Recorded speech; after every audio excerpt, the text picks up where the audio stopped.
बाबा जी लिखते हैं कि डेरों में खून बह रहा था। डेरों यानी जो शिविर रहने वाले टेंट लगाए जाते हैं, कि डेरों में खून बह रहा था, हरी अबला खड़ी रो रही थी।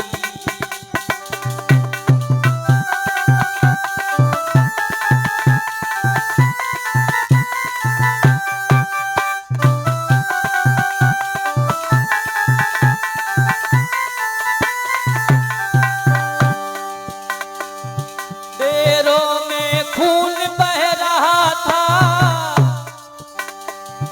हरी अबला खड़ी रो रही थी। द्रौपदी बाल बिखराए हुए, द्रौपदी बाल बिखराए हुए लालों पे पड़ी रो रही।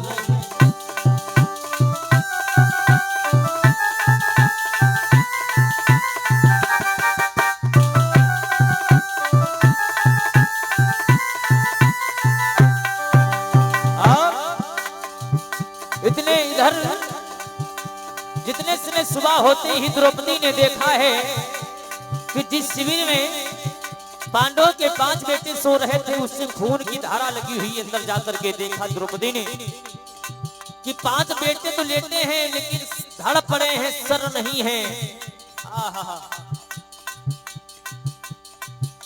आज मैया द्रौपदी विलाप कर रही है। उसी समय हुआ क्या, उसी समय भगवान आ गए वहां। मोहन के आते ही बोली, नटवर आवो पे बाकी है, अथवा इस खेल तुम्हारे में कुछ और कसर भी बाकी है।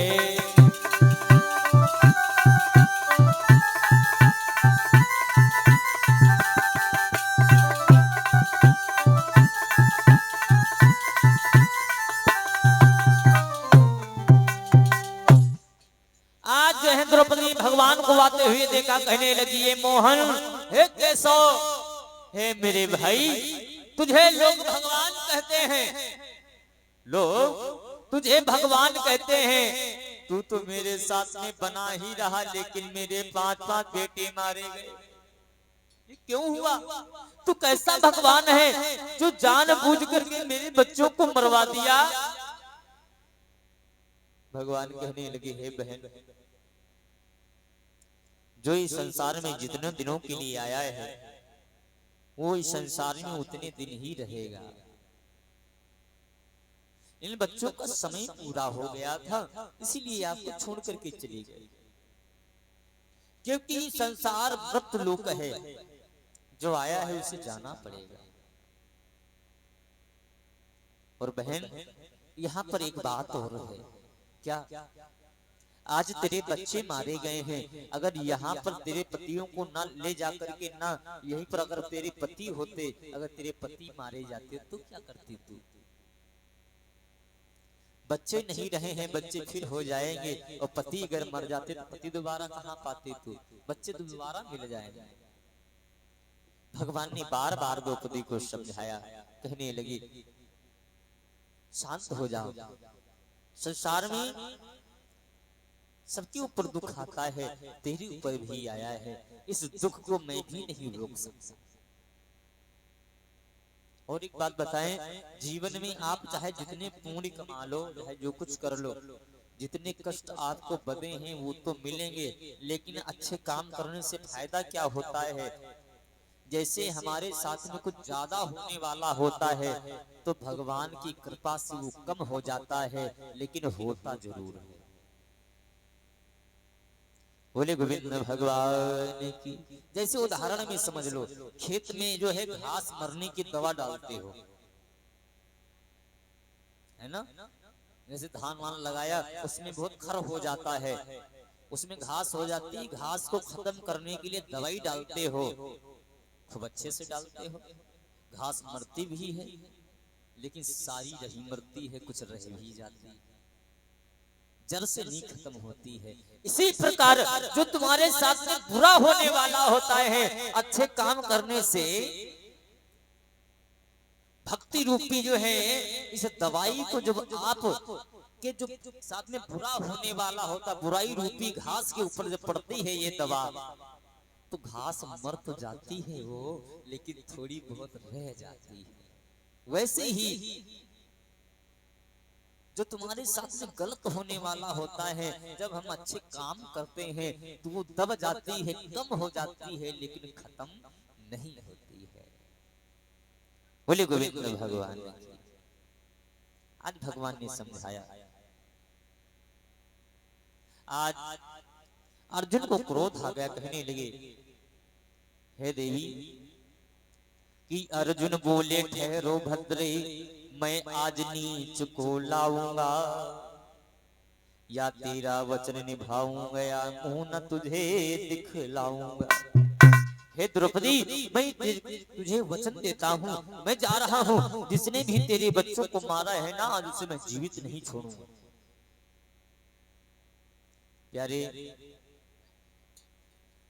कहने लगे, आज अगर तेरे बच्चे के हत्यारों को अगर मैं ना ला सका, तो आज के बाद में दोबारा मैं तुझे मुंह नहीं दिखाऊंगा। इधर होता क्या है, आज अर्जुन चल देते हैं अपने बच्चों के हत्यारों को ढूंढने के लिए, हत्यारे को ढूंढने के लिए। पहुंच गए कहां? वही कुरुक्षेत्र में, युद्ध भूमि में। सामने से रथ आता हुआ अश्वत्थामा ने देखा। अश्वत्थामा को ये लगा कि हमको लगता है कि अर्जुन को मालूम हो गया है कि मैंने ही इनके बच्चों को मारा है।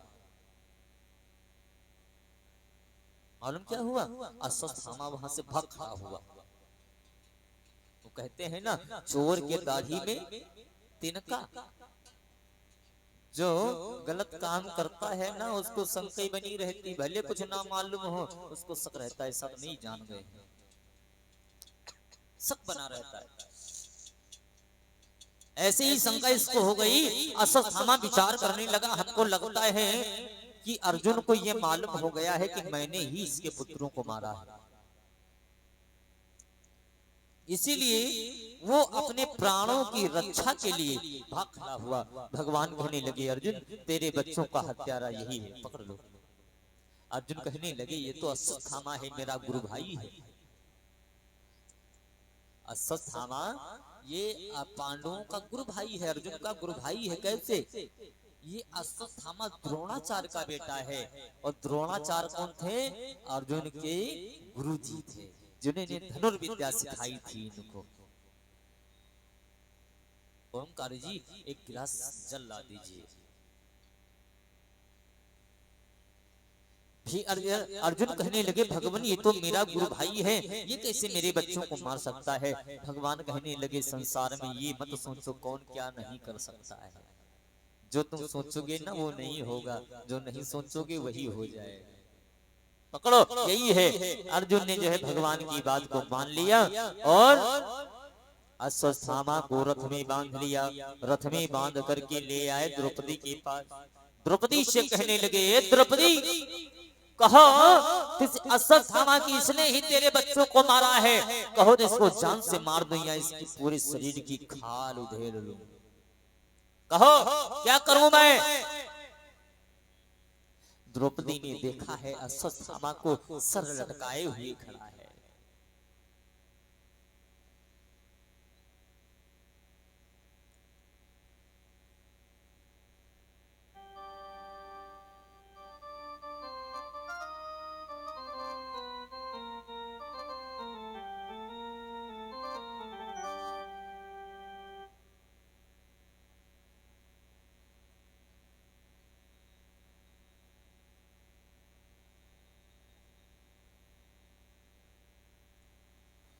द्रौपदी कहने लगी, महाराज सुनो मेरी बात,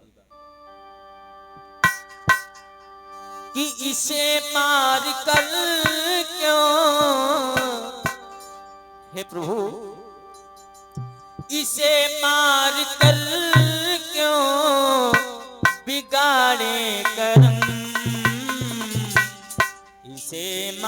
देंगे इसके कर्म।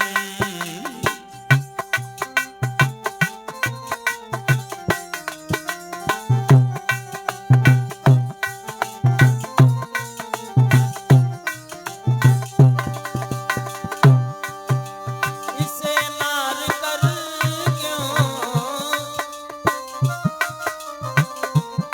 इसे मार कर क्यों बिगाड़े कर्म,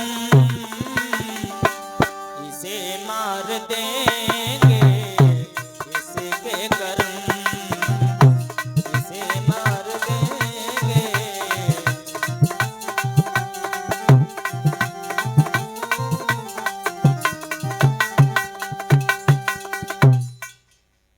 इसे मार, इसको मार करके क्या करोगे? क्यों? क्योंकि ये ब्राह्मण है, अगर इसको आज मार डालोगे तो ब्रह्म हत्या लग जाए।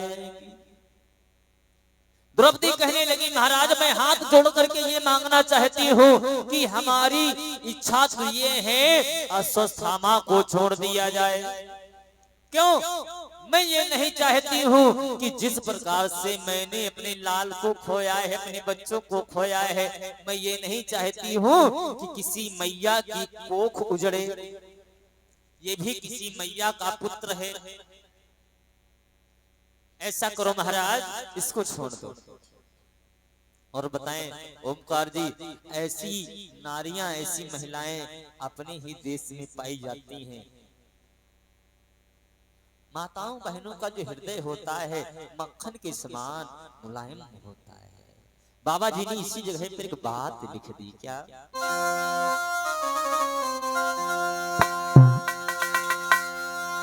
कि धरणी करणी है थमी हुई, ऐसी सुशील महिलाओं से, ऐसी सुशील महिलाओं से बलवानों की यदि इज्जत है तो ऐसी ही अबुलाओं से।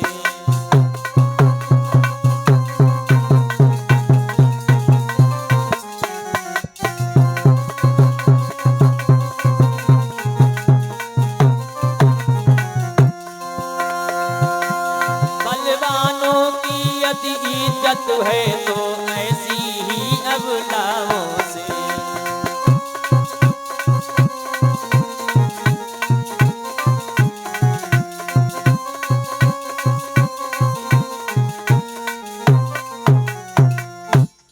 आज भगवान कहने लगे, मुस्कुराने लगे, कहने लगे धन्य हो द्रौपदी, आज तुम्हारे मुख से ये वचन सुनकर के मेरा हृदय जो है गदगद हो गया। क्यों? जिस मैया के 5-5 बेटे मारे गए हो महाराज, उस मैया के हृदय से पूछो क्या बीतती होगी। आज की डेट में अगर किसी के बच्चे को अगर एक चाटा तक मार दो, उसके माँ बाप लाठी चलाने के लिए घर आ जाते हैं। और जिसके बच्चों को कोई जान से मार दे तो बोलो कोई छोड़ेगा? बीच चौराहे पे खड़े करके गोली मारेगा, कहेगा आप करो फैसला। हैं? नहीं छोड़ेगा। लेकिन मैया द्रौपदी कहती है कि मैं नहीं चाहती हूँ किसी माँ की कोख उजड़े। ऐसा करो महाराज, इसे छोड़ दो। इधर भगवान कहने लगे हे अर्जुन, इसे जान से मत मारना, लेकिन एक काम करो। क्या? क्योंकि ये अपराधी है। अपराधी को अगर दंड ना दिया जाए तो वो उदंड हो जाएगा महाराज। अपराधी को तो दंड तो मिलना ही चाहिए। भगवान ने कहा इसे दंड दे दो। क्या करें? ऐसा करो, ये मस्तक में जो मणि बांध है, मणि छीन लो, की शिखा काट लो। अर्जुन ने तुरंत ही मणि जो है निकाल ली मस्तक से और अश्वत्थामा की शिखा यानी चोटी को काट लिया, छोड़ दिया। कहने लगे जाओ। अपमानित करके छोड़ दिया। देखो जो निष्ठावान, जो प्रतिभावान जो व्यक्ति है, इज्जत वाला व्यक्ति है, उसे जान से मत मारो, उसका अपमान कर दो, अपमान में ही वो मर जाएगा। अपमान करके जो है छोड़ दिया है इधर पांडवों ने। अब रास्ते पर सोचता हुआ जा रहा है कि मैं पांडवों के खानदान में किसी को चिराग जलाने वाला नहीं छोड़ूंगा। चिराग जलाने वाला नहीं छोड़ूंगा। इसने मालूम क्या किया, ब्रह्मास्त्र निकाल लिया तुरंत। ब्रह्मास्त्र निकाला और मालूम क्या किया, उत्तरा के गर्भ के ऊपर छोड़ दिया। ये उत्तरा कौन है? ये उत्तरा जो है अर्जुन की बहू है, अभिमन्यु की पत्नी है। अभिमन्यु जो है महाभारत के युद्ध में चक्रव्यूह की रचना में मारे गए। उस समय मैया ये उत्तरा गर्भवती थी। गर्भ में बालक पल रहा है। अश्वत्थामा ने सोचा कि इसके खानदान में किसी को दीपक जलाने वाला नहीं छोड़ूंगा। अश्वत्थामा ने गर्भ के ऊपर जो है ब्रह्मास्त्र चला दिया और पांडवों की ओर 5 बाण छोड़े हैं जो अग्नि से जलते हुए सामने चले आ रहे हैं। बोले गोविंद भगवान की। और इधर होता क्या है, भगवान ने अपने सुदर्शन चक्र को आदेश दिया। सुदर्शन चक्र जा करके 5 बाणों से रक्षा सुदर्शन चक्र ने की पांडवों की, और भगवान सूक्ष्म रूप बना करके उत्तरा के गर्भ में प्रवेश हो गए और उत्तरा के गर्भ को बचाया। गर्भ में पुनः जान डाली। धीरे धीरे समय व्यतीत हुआ।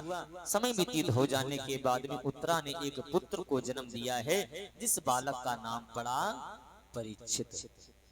परधन इच्छित, जो पराई इच्छा से जन्म लिया हो उसका नाम पड़ा परीक्षित। बोले गोविंद भगवान की। महाराज आरती बना लो, 2 बार प्रभु नाम, उसके बाद में आरती और प्रसाद। और आगे रात्रि में कथा श्रवण करेंगे कि राजा परीक्षित को किस प्रकार से श्राप लगता है और सुखदेव जी महाराज कैसे राजा परीक्षित को कथा श्रवण कराते हैं। बोले भक्त वत्सल भगवान की।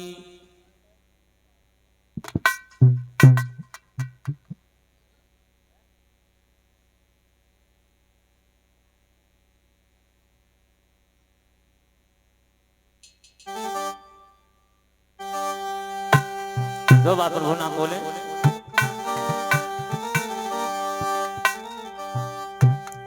कि ओम नमो भगवते वासुदेवा।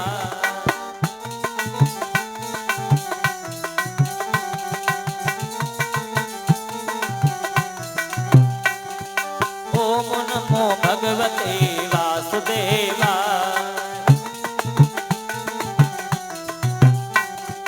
वासुदेव